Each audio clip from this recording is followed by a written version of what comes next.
people! Olá, pessoal! How are you today? Como é que vocês estão hoje? Good to see you again. Bom ver vocês novamente.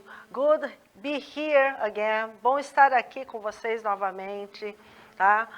Espero a gente poder compartilhar esse momento por um bom tempo, né? E que vocês consigam curtir, tá? Eu sou a professora Lee, a professora de inglês de vocês, né? E hoje nós vamos ver o tema de Simple Present Tense. Tense significa tempo verbal, então o tempo de presente simples. And a short answer, respostas curtas, tá? A famosa resposta com yes or no. Bom, gente, relembrando vocês, para vocês acessarem as nossas aulas, né? Temos o caminho pelo QR Code, não é isso? Pelo Educa Recife, né? Que vão estar disponíveis as aulas para vocês a hora que vocês puderem assistir, beleza? Vamos lá. Ok, Simple Present também é chamado de Present Simple. Depende muito do gramático, mas os dois termos têm o mesmo valor, mesmo significado. Significa presente do indicativo. No caso, o nosso presente do indicativo, tá? O que é presente, tá? É um tempo verbal utilizado para indicações habituais que ocorrem no presente. O que são ações habituais? É o que você faz no seu cotidiano, não precisa ser todos os dias, pode ser semanalmente, até mensalmente, é o seu cotidiano. Não precisa você estar fazendo naquele exato momento, tá? Então, presente simples é quando a gente usa para expressar algo que você pratica normalmente, tá? Seja lá diariamente, semanalmente ou até mensalmente, ok? O Simple Present tem algumas características, tá? Especialmente nas terceiras pessoas do singular. Então, vamos lá. Vocês têm aí no slide mostrando características do Simple Present. Varia de acordo com a pessoa verbal, primeira, segunda, terceira. Primeira pessoa, normalmente, é a pessoa que fala, eu ou nós. Quando eu falo nós, eu faço parte, então por isso que é a primeira pessoa. Segunda pessoa é tu ou vós, ou você ou vocês, né? Que é a pessoa com quem a gente fala. E a terceira pessoa é de quem a gente fala. Pode ser ele, ela, ou eles, ou elas, tá? Varia com a terminação do verbo em relação ao tipo de frase.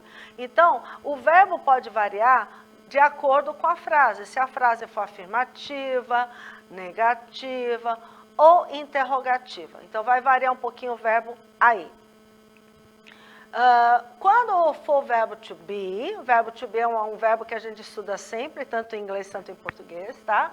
Por funcionar como verbo principal e auxiliar, ele é trabalhado diferente, tá certo?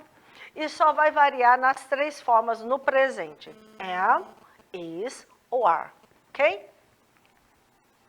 Então, vamos entender melhor então, do Simple Present dentro de uma estrutura, tá? Então, Simple Present da estrutura afirmativa sempre vai começar pelo sujeito, como eu falei para você já em algum momento. A estrutura da frase em inglês é muito respeitada, digamos assim, tá? Normalmente começa com sujeito, depois o verbo auxiliar, se precisar, depois o principal e o complemento. Então, a afirmativa vai começar pelo sujeito, depois o verbo principal e depois o complemento, tá? Quando ela for afirmativa, se vocês observarem no slide, somente será flexionado o verbo principal se o sujeito for he, she ou it. No caso, terceira pessoa do singular, ok? Na negativa, a estrutura começa pelo sujeito, aí precisa-se do verbo auxiliar, que vai ser do ou das, mais o not, que é a partícula negativa, e o verbo principal na forma básica, depois o complemento. Observe que toda estrutura que tiver um verbo auxiliar, o verbo principal vai estar na forma básica, tá? O que é a forma básica? Sem flexão, sem mudar de forma, ok? E a interrogativa começa se tiver o WH question, as palavrinhas de pergunta, depois o verbo auxiliar, depois o sujeito, depois o verbo principal também na forma básica e o complemento, ok? Eu coloquei aqui nas estruturas para vocês demarcadas pela cor. O sujeito vai estar sempre de preto, o verbo principal vai estar sempre de vermelho e o complemento azul. E o verbo auxiliar vai estar de amarelo ou laranja, ok? Aqui tem uma tabela para vocês das flexões dos verbos quando o sujeito for he, she, it, no caso a terceira pessoa do singular, tá? Que é ele ou ela em português. Somente no singular, ele ou ela, tá? Então as flexões são, aí vocês têm verbos em geral, tá? Vão acrescentar um S no final do verbo. Aí tem alguns exemplos, ok? Say, says, play, plays e assim vai. Os verbos que terminam com O, em O, ou Z, ou S, ou CH, ou SH, ou S, vai acrescentar o ES. Aí vocês têm alguns exemplos aí. Teach, que é o verbo ensinar, fica teaches, tá? Watch, que é o verbo assistir, fica watches, e assim vai. E a terceira regrinha são verbos terminados em Y, mas são precedidos de consoante. O que acontece? A gente tira o consoante e acrescenta IES, tá? Nós temos um exemplo aí como o verbo fry, que é o verbo fritar, fica fries. O verbo fly, que é voar, fica flies, ok? Então, sempre essa flexão só acontece numa frase afirmativa e se o sujeito for he, she ou it, só. Bom, aqui tem algumas frases, tá? E na forma afirmativa, negativa e na interrogativa, ok? E os seus short answers, tá? Então, um exemplo aqui, a primeira. Do I love a milkshake? Eu amo milkshake.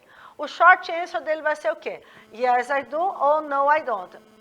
Sim, eu gosto ou não, eu não gosto, tá? Então, short answer é sempre resposta com yes or no. E depois do yes or no, vem o pronome correspondente ao sujeito. Eu não posso usar nome. Por exemplo, se eu perguntar, Brielle, do you like a milkshake? Brielle, você gosta de milkshake? Ela não pode responder, eu não poderia responder por ela pelo nome. Sim, Brielle gosta, né? Eu tenho que, sim, ela gosta. Então, yes, she does, ok? Então, short answer, obrigatoriamente, eu tenho que usar pronome pessoal, ok? Aqui tem algumas estruturas com o verbo to be e o verbo to be, o sujeito correspondente, né? O I am, he, she, it is, we, you, they usa are, ok? E aqui também nós temos uma tabelinha com as frases e o short answer usando o verbo to be. Sempre yes or no, ok? Então, gente, um desafio para vocês, tentem construir com esses exemplos que estão aí, tá bem? Algumas frases do seu cotidiano, no Simple Present, tá bem? E lance aí pra gente. Goodbye, bye bye.